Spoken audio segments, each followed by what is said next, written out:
राम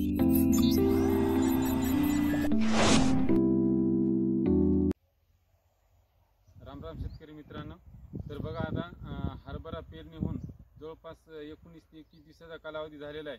आणि बघा जे काय आपण हरभऱ्याला जे सुरुवातीला जो मर नावाचा रोग आहे, तर आणि तसंच पांढऱ्या मुळ्याची संख्या कमी असल्यामुळं तो मर हे होते आणि बुरशीमुळे.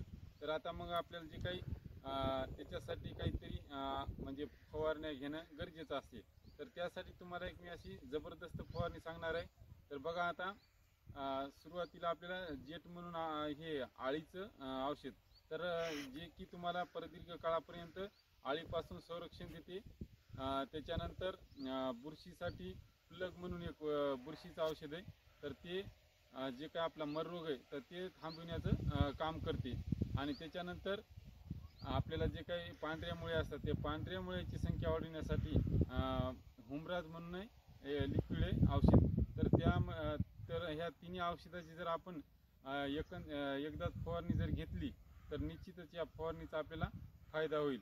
तर बघा आता ही जी फवारणी घ्यायची ह्याचं आपल्याला जे काही प्रमाण आहे तर ते प्रति 15 लिटर पंपाला आपल्याला कसं वापरायचं बघा. जेट हे 25 ml वापरायचं आहे. त्याच्यानंतर हुमराज 40 ml आणि जे बुरशीनाशक प्लग ते आपल्याला वापरायचं आहे 30 ग्राम. तर अशा प्रकारे याची जर आपण फवारणी घेतली तर आपल्या जे हरभऱ्यामधली मरई किंवा आळी किंवा जे पांढरे मुळे असतात तर त्याचं संरक्षण होते आणि वाढ होते. तर अशी ही जर फवारणी घेतली तर निश्चितच याचा आपल्याला फायदा होईल आणि जे काही ही धोका तर तो टाळला जाईल. धन्यवाद.